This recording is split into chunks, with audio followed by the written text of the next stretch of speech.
What's up, everybody? Welcome to another episode of Coffeez for Closers. Today we're sitting down with the #1 mortgage broker in the state of Tennessee. This man has managed to grow in a very adverse market and continues to double down on his growth. He is one of the kindest people you will ever meet, a very humble heart, and a person that has been an inspiration to myself personally. Please welcome the president and CEO of Lending Hand Mortgage, Mr. Kevin Kenerson. What's up, Joe? How are you, brother? Good to see you. Good to see Thanks you for too. having me. Absolutely, absolutely. And I know we were talking yesterday, you were a little nervous about, doing a discussion for 45 minutes. I'm like, bro, it's just a conversation for a little bit. It's don't be intimidated. No big deal. Just thousands of people watching, and No big deal. No, I mean, listen. I don't know if I've ever had a deep conversation or conversations for like 45 minutes, except with you, Joe. Yeah, exactly. And your wife. Yeah, and my wife, right? So it's an honor to have you here, and thanks for coming on. So I like to start every show off with an icebreaker, and that is, how do you, Kevin, start your morning? What is your morning routine every single day? Well, I have chickens, so it starts with, I look at my clock. Of course, Cassie, she wakes me up, so she's like, okay, because I'm naturally a late sleeper. Like, I used to be a late sleeper, but now I get up early because I have chickens. So yeah, I got chickens. You got a rooster too? I have roosters. I have I had a lot more roosters, but they became pests, so I got rid of some of them. But right now I've got like 5 roosters. Wow. So they do all the hollering and everything, but it's cool. So I get up in the morning, I let the chickens out. I spend way too much time with the chickens. So Cassie's like, you need to come back inside. You got to deal with the kids. You got to get them ready for school. So, but I could spend all day outside watching the chickens, and people say, well, you know what? Chickens are just dumb, but actually they do talk to each other. So there's a lot more to chickens than most people realize. It's just like bees. Yeah, just like bees. Actually, I want to get into bees too. So this is your exit strategy here. It's like bees and chickens. It's my exit strategy. But no, seriously, I could spend hours watching the chickens. So I do the chicken thing. Right now, I'm not working out. I messed up my arm. So maybe it's just an excuse, but I need to get back at it. So then I get the kids ready for school. We get them off, and then hit the office. How long you had an injury? It's been I first had a shoulder injury. I was lifting way too heavy. I thought I was a young buck, but I'm not a young buck. And then I hurt my bicep. So it's probably been like a year and a half. Oh man, I'm sorry to hear that. Yeah. Was it a tear? You know what? I don't know if the bicep is a tear. It feels like a tear, but never really checked it out. Yeah, you just said I'm hurt. I'm hurt. I can't do this. Yeah. Well, God restore you quickly, man. I'm sorry to hear that. I know that it was part of your regimen. Yeah, we talked about it before. You used to do it like 5 times a week. Yep, absolutely. All right. Well, Kevin, how did you get started in the mortgage business, and why did you choose mortgage? Well, Cassie, my wife, when we got married, before this, we dated 6 years beforehand. And I love numbers, I always loved numbers, but her father was a real estate agent, and I like numbers. I don't know if you remember Carlton Sheets, he was a real estate investor. Okay. And this is back in the 90s. So he's a real estate investor, and I'm like, oh my goodness, I love this. I think I could probably do some investing. So Cassie's father was a real estate agent. I was like, okay, well, maybe this relationship, I can learn something from him too. And through college, though, I wanted to graduate quickly, so I graduated in 3 years instead of 4. And I was like, what can I do to push myself to get finished? Well, we got finished. I became an accountant after I graduated. It was a staff accountant position for a hospital. And it's like, man, I don't really like this. This isn't something that I want to do. I was 21 years old, and it was just monotonous. It was like the same thing over and over again. We balanced accounts. Then at the end of the month, we had the end of the month, and it was just like, okay, I was making maybe $30,000 a year, maybe a little bit more, but it was about $30,000 a year, and it was just the same thing over and over again. I was like, I need more interaction. I'm a type D, but a type I personality, so I was like, this isn't for me.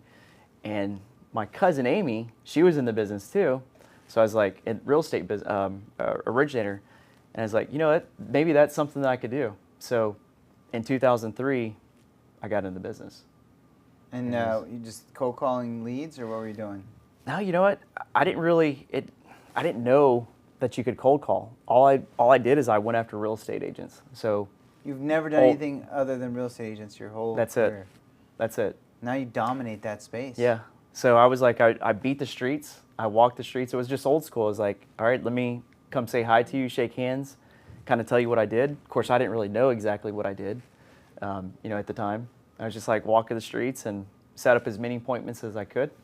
And at that time, I was like, okay, I can't fail because I'm putting Cassie, Cassie was working a little bit, but she was finishing college too. So I was like, there's no option but to succeed. So just like a no-fail attitude, and just over and over again. And, it's just something I loved immediately. It was a little stressful. Like when you get in the business, like you don't know how to deal with the stress of this business, especially if you're doing any type of volume. And at first, being young, I was like, there was times I cried. I was like, I don't know what to do. This is stressful. So. And it could be, especially because the path that you took was one where it was relationship building. It was. So there was no real certainty. And you were still not married at the time. You were still dating your wife. No, we got married. So we got married in 2002. So I graduated 2002. I was a staff accountant immediately. Actually, I started as a staff accountant before we got married, but I knew when we were getting married, which was June 9th. So I graduated in May. We got married in June, but I'd already started my position as a staff accountant. So you left the certainty of a W-2 job for the absolute uncertainty of a relationship-building loan officer position? Why did you do that? You know what? I don't think it didn't scare me. Being commissioned didn't scare me because I knew that we could be successful. I just knew. I was like, we're going to be successful. We'll do it. Was there someone who had walked the path before you that you knew that was successful in the mortgage space? Amy, my cousin, was the only one. Yeah, she was the only one. I didn't even know what originator was back in college. And then, we knew that she was doing well. So well, I can do it too. Nice. So. Okay. So then, when did you start your entrepreneurial journey when you wanted to start your own company? What year was that? You know what? I was probably 12 the very first time that I knew that I was going to own a company. My dad, he owned a company. He was a commercial artist, and I was like, you know what? This is exactly what I want to do. I want to own a company. I want to, I think I said I want to be a millionaire. Of course, at the time, I was like, obviously, it doesn't really matter now, but at the time, I was like, I'm going to be a millionaire, and I want to run a company. And that was at a very young age. You didn't know that millionaires would be middle class now, huh? Right, they're middle class, exactly right. Running off budgets. Yeah. Because now the kids are like, I want to be a billionaire. Yeah, right. Now it's a billionaire. Yeah. I didn't even know the word billionaire up until I was 20. Right. Yeah. So no, at a young age, I was like, this is what I want to do. Actually, at first, I wanted to be, so I wanted to be a cardiologist, and that was probably I was 10. And then I wanted to be an obstetrician because I love babies. My sister, she worked on the OB floor. And then I was like, they've got to go to school way too long. They've got to be there for 12 years. And I was like, I just don't have that time. So I was like, probably owning a business is what I want to do. Yeah, as parents, we both have 4 kids. It's like, I'd rather have my kids go to med school. Still, I'm convinced, because all my kids, in my culture, everybody's a doctor, we just had an outing and every single person was a specialized doctor. They were all dermatologists or neurosurgeons or radiologists or eye surgeons. And for me and you, being an entrepreneur, it's in our blood. But, the path of least resistance, is kind of going that stable route, which is, something I think about for the kids all the time. Do we want them to go down the path that we went, that uncertainty, or do we want them to go down this straight path? Yeah, and I talk to the kids all the time, and I talk to Cassie. It's I don't necessarily have to have the kids go to college, just because I think that I know that the path that we took. If you're a hard worker, you can accomplish a lot. Yeah. And really, if you're going to be a trade, such like, but doctors obviously, it's not really considered a trade, but you have to have the schooling. It's a trade with a lot of schooling. Yeah, it is exactly right. So because handymen make like $80 an hour now. yeah, so I'm like, okay, if you're going to be a trade like HVAC, electrician, journeyman, whatever it is, yeah, go get your schooling for that. But and I think college does prep you for it, and it also matures you a little bit more if you are willing to like really absorb everything. But I've told the kids, I said, I don't necessarily have to have you go to college. Like some parents are like, you have to go to college. This is the only option that you have. But I'm in the mindset now, being on the path that we've been in, I think that it did make us a better maybe CEO and be able to operate our company better. But I don't know if everyone has to go to college. Well, now, sadly, all the kids that go to college, they just run all their work through ChatGPT, so they're really not going to college. Right. They're just having AI go to college for them, and they're just showing up. Yeah. So it is totally a different dynamic than Yeah. the traditional college that we went to, because we just had Google at best. And When did you graduate college? I graduated in 2001. Okay. Yeah, it was 2002. I remember in my freshman year in high school, I was like, what is the internet? And that was like 94, 95. Yeah. I'd never gotten on the internet prior to that time, really. Yeah, I knew about the internet earlier than that. Well, you lived in California, I lived in Tennessee. Yeah. You're always 4 years We're behind. 4 years behind. Right. So what do you think inspired you to become an entrepreneur? I think really it was probably my father. Yeah. Because, I knew, of course, I was the youngest of 7. And my mom, she didn't work until like I was 5. Like she raised all the kids. And then once I was born, like my grandmother, she took care of me like while my mom went to school and obviously when she worked. But I think like my father, he did inspire me to step out. Like do a little bit more, be an entrepreneur. Maybe it runs in the blood, I don't know. But I would go into work with him all the time, and yeah, I was proud of him. So I think that I saw him do it, and I was like, okay, this is cool, I like it. Now you have such crazy work ethic, right? We were talking about it earlier. It's like, how are you going to instill that same work ethic that you have and give that to your children? That's tough, Joe. That's tough. I'm asking for a friend. Yeah. So you know what? It's funny. I thought some of my sons would do a little bit differently. Like I was worried about one child maybe not progressing in school as much as the others, but that one son now, he's like progressed a whole lot, and the other one, he's brilliant. He's a brilliant kid, but he's taken a step back, like in some things. So I'm like, you know what? I don't really know, but what we do is we try to push them as much as we possibly can, like giving 100% in everything that we do. And that's one of the things that we do is like we give them chores, we give them responsibilities. But kids are kids, and they're, obviously they don't necessarily want to do as much as we would like for them to do sometimes. But we do. It's like, if you're going to do something, do it 100%. Otherwise, it's not worth doing. And I think that's part of it. It's like, you have to show up each and every day. You've got to be there for your team, whatever it is. You've got to be the best team member. And so we have a lot of our kids, they play sports. And, sometimes, though, it's like they can do really well. They can push really hard. But sometimes when you see them, like how they act on the field, that's like, okay, they pick up a kid, they cheer their team members on. That's like, that gives you the most pride. It's like that type of stuff. But we push the kids to give everything that they've got, and we'll see. It's hard to say right now. Yeah, no, it is, and I know it's a tough question, and it's something that I want, and we all want it as parents for our kids, just to maintain that same level of grit and that same mindset, because we talked about this before, you and I, not on a podcast, about like, we grew up poor, right? Yeah. So there was like no choice. Is there a feast or is there famine? So I chose to feast, so I had to grind for it. Our kids don't have to grind that hard. Yeah. Because I remember at like the age of 12, like, of course, when I was younger, like in elementary school, I was selling stuff. I was like selling Little Debbie's out of my lunch. I was making bracelets. And at that, like I had an entrepreneurial spirit at the time. And then I had jobs like in the neighborhoods. Like I would go across our town to do hedges, and I would like cutting hedges and doing landscaping and things. And then in the neighborhood, I was cutting grass and stuff at a very young age.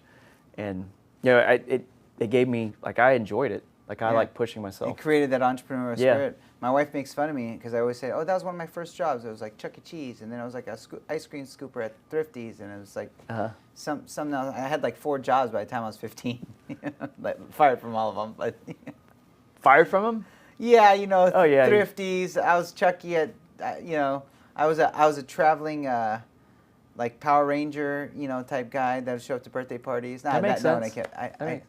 I got that through my theater class. No, I didn't get fired from that one. I think I got fired from Thrifty's though.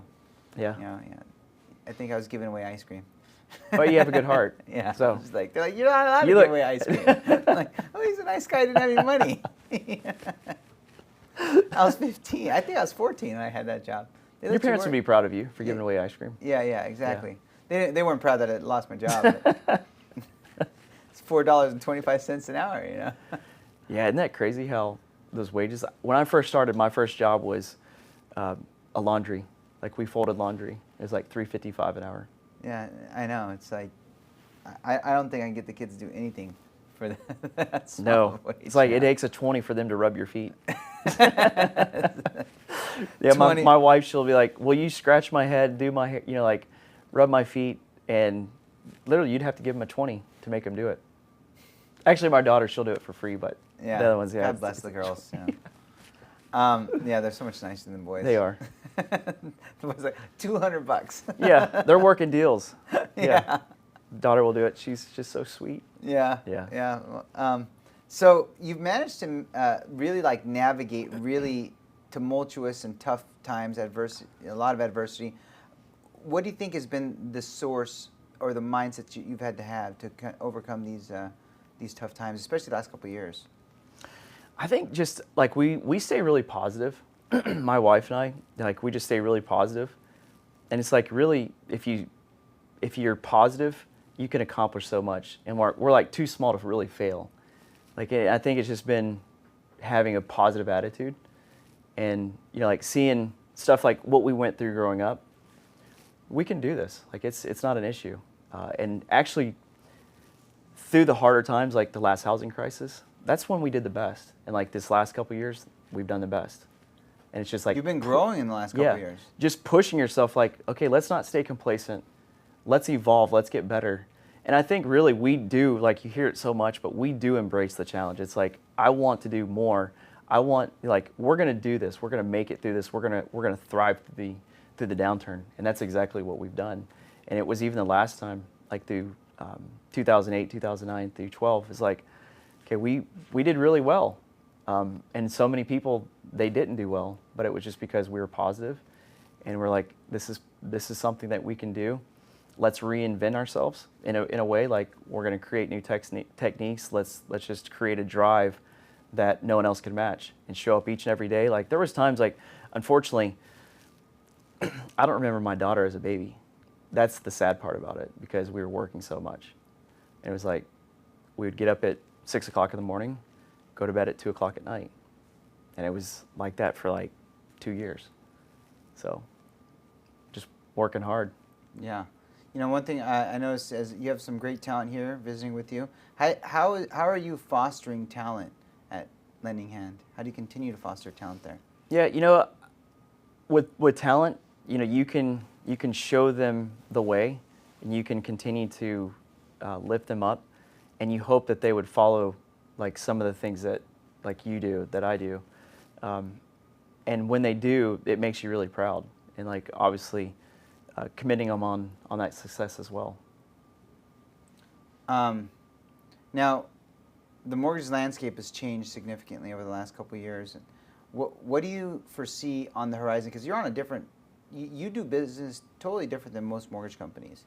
You've been purchase-driven the entire time. You've never been refi-centric like 99.9% of loan officers. And then obviously when people had to transition from like a refi mortgage company to a purchase mortgage company, they kind of, started, now you had competition, which you didn't even have competition. But what do you foresee on the horizon in the next year in the mortgage landscape currently? I think this business it's going to continue to be a relationship business. That's the one thing, because when you look at mortgages, it's still in the top 3 of the most stressful things that someone's going to deal with, because most people, it's a huge investment. Like someone, like their spouse dying, that's the most stressful thing. A divorce is the second, and then purchasing a home is the third most stressful thing. So I think that there's going to be some really good automations that will continue to take place. It'll continue to evolve the mortgage business, and I think that we're going to become more and more efficient. But AI is definitely going to have a huge part in making our jobs probably a little bit easier, but it'll also take away some jobs at the same time. But I think ultimately, if we're going to continue to operate in the purchase business in that segment, yes, we're going to continue to gather those leads a little bit easier with some of the AI and some of those things. But I don't think there's really going to have to be, there's not going to be a whole lot of change in the relationship side of things, because people are people, and this is a people business. You've done a great job fostering those relationships with people. Yeah. Now, given all your success over the last couple decades, how do you, even though you don't need to now, but how do you continue to wake up every single morning with that same motivation? You know what? I live in a state of gratitude. It's always, man, I'm thankful to be here.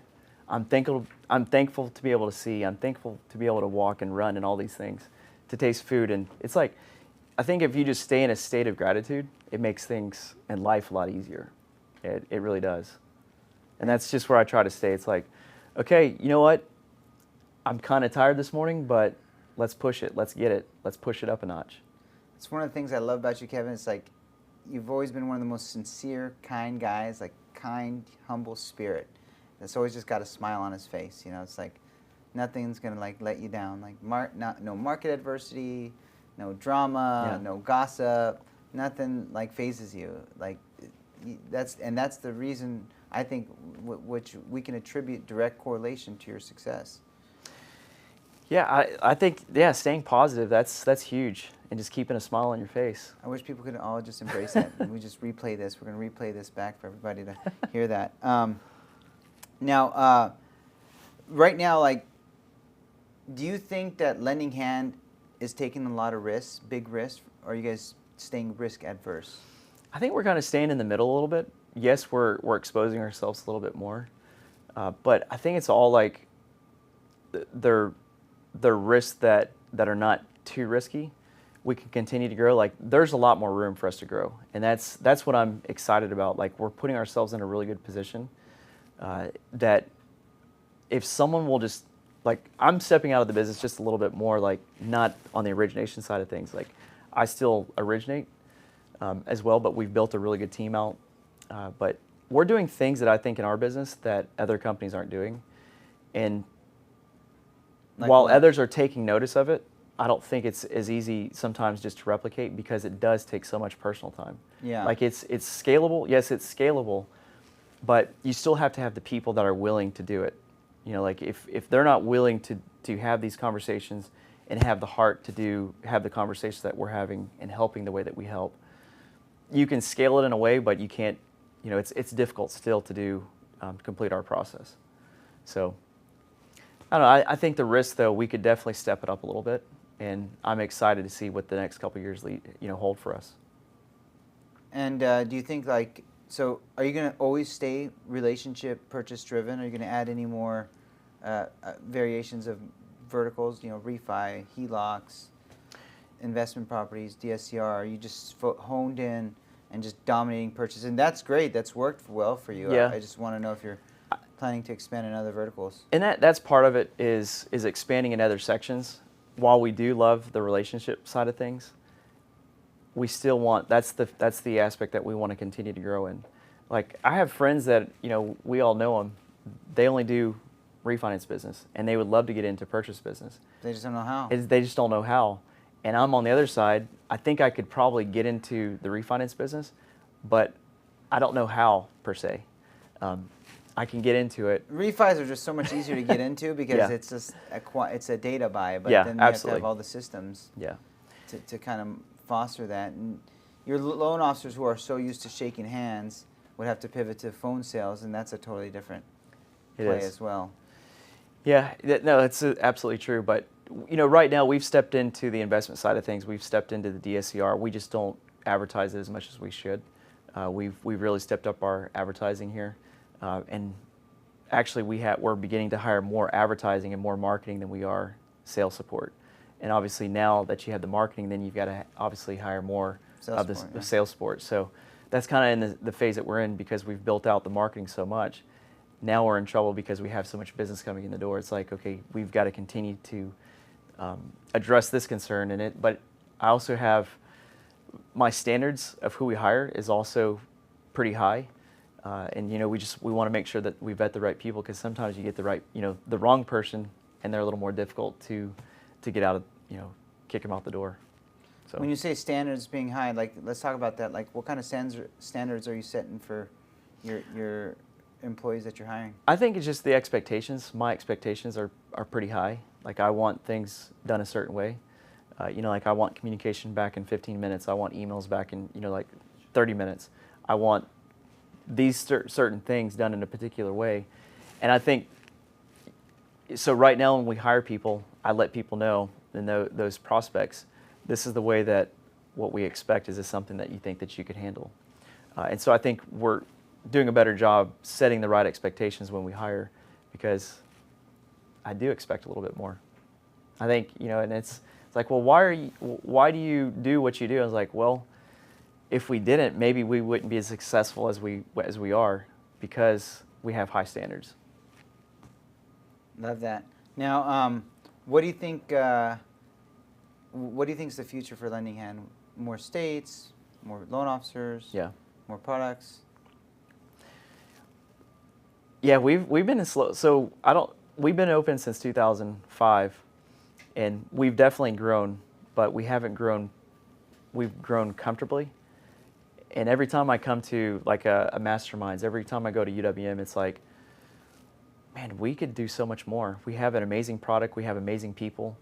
We've got amazing service. All we got to do now that we've scaled to where we are, all we got to do is add people. And so, Cassie and I, we've talked. It's time. So we're going to continue to grow in additional states, and then really pull in a lot more retail originators to the team, just because I think we've got a really good thing, and we're ready. Yeah, I mean, listen, growing the #1 brokerage in the whole state of Tennessee, that was no easy task. Yeah. Right? That definitely took tons of work and an incredible mentality and mindset. What kind of mindset do you think a loan officer has to have right now, or any entrepreneur has to have right now, to be successful in this environment?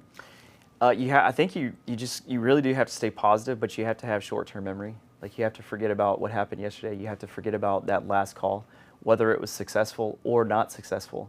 I think sometimes, we get caught up on the day before that we had success, and then we don't push ourselves the next day to be as successful, where we need to be more successful the next day versus the day before.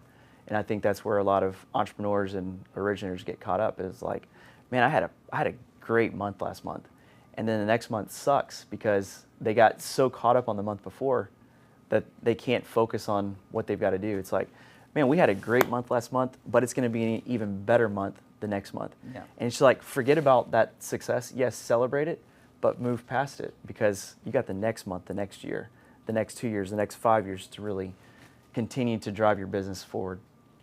Originators, you hear that? Short-term memory loss. You need that, because that's going to save your butt. We just had a dip in CPI. Rates dropped. I'm going to have a good month. Next month, rates went up. Like, you totally forget the fact that the rates just dropped. Just keep grinding. Keep your head down. Keep grinding. Because that's one of the biggest problems with originators, and I wish we would preach that very, very early on, and I actually haven't used that phrase, like just have short-term memory loss. Like, you're going to have a good month, celebrate it for that second, but forget about the next day. Yeah. Because it goes so fast. And we saw so many originators leave the space since 2021. I mean, we've probably lost half the originators at least. Absolutely. Since the rates tripled. More than half, maybe 60%. Yeah, I saw a number. I think last year there was only 134,000 originators that originated at least 8 loans. For the year. For the year. Yeah. That's crazy. Yeah. Because we had like... That's not even livable income. No. Yeah. It's not. It's not livable incomes. That means you're doing one every other month, which is very unfortunate. Yeah, and like you guys probably talk about it too, but it was easy 20, 21, even the very beginning part of 22 was still easy, but some people just can't push past adversity, and they're like, you know what, I'm going to wait for the market to change. It's going to get better at some point in time, right? But like, no, you can go to I tell our team all the time, it's like, go to the market. You can create whatever business that you want. You don't have to wait for the market to come to you. Go to the market. And I think that's where you see a lot of success is, man, you can make whatever you want out of it. You can go after more market share. You can go after more agents. You can do more presentations. You can do all of these things. You can generate your own business. It's just, what do you want to put into it? Exactly. Now, if you had a piece of advice that you can tell your younger self, what would that be? I think it would, don't run yourself too thin. Like, stay focused on one thing, and then if you stay focused on that one thing, then move on. It's like, don't start too many things at one time. And in this ADD society, that message needs to be told and heard. We all have ADD, right? Yeah, a little bit? Yeah, no, I definitely do. Yeah. I mean, supposedly I'm diagnosed with it, but it's like only three questions they ask you. Like, do you do too many things at once? Yes, I do. Like, do you have a hard time focusing? Yeah, I do. You're ADHD. Yeah, I must be ADHD too. Yeah, it's not. That's not even a real thing. It's not like there's no medical diagnosis for it. It's like those three questions that That's it? Seriously? Yeah, that's it. If you say yes, it's like 10 questions, but if you say yes to 3 of them, you're ADHD. You don't get past the other ones. Yeah. It's like, you're definitely ADHD. Yeah. Like, I got a severe ADHD then. So a couple closing questions that I like to end with. The first one is a 3-pronged question. Now, what is a personal goal that you have for yourself? What is a family goal that you have for the family? And what's a goal that you have for Lending Hand? So, personal goal is a closer... Is what? I'm trying to get it out. Closer walk with God. Yeah. So that'd be the first one. Just... It's okay, bro. Yeah. Family? Business? Family. Family? Yeah. I just want to spend more time with the family. Yeah. Yeah, no, just like, I've got a 15-year-old now, and it's like, he's now starting to drive. It's like, man, I don't have much time. Yeah. What can you do right now to, like, spend more time? Because, man, that clock is moving quick now. It moves fast. It's like, yeah, I remember when he was born, it was like, still remember to this day. So Cassie, she was actually 20 weeks pregnant. We didn't know. And they were like, what can we do to get pregnant? So she went in, she was gonna maybe seek fertility. And they were like, let's do a pregnancy test. So they did a pregnancy test. It's like, you need to go get an ultrasound. She came back to the office to get me. Like I got a soft heart. And she's like, we need to go to do an ultrasound. I'm pregnant. It's like, okay, that's awesome. I start crying. We go get the ultrasound. I think, it's going to be like this little rice kernel, but it's this huge baby in her belly, and she's 21 weeks pregnant. So to this day, it's like, man, you just see time. It just like passes by. So right now we're just trying to slow it down. Like, how can we continue to grow the business, but also take a step back at the same time? Let's spend more quality time with the kids. And we do, like I spend as much time with the kids as I possibly can.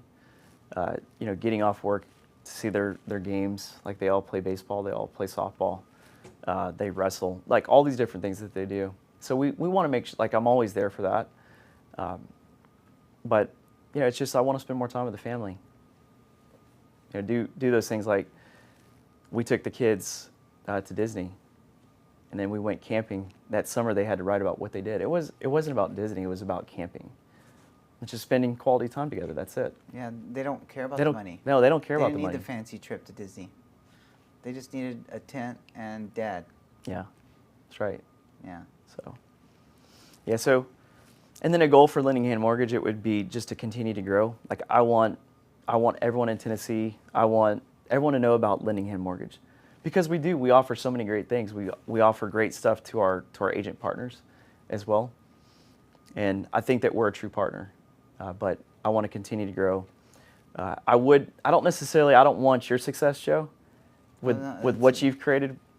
It's all relative, you know. But no, I want to continue to grow. I just want to continue to help people. I want our team to continue to help people, and create an experience that isn't like other experiences.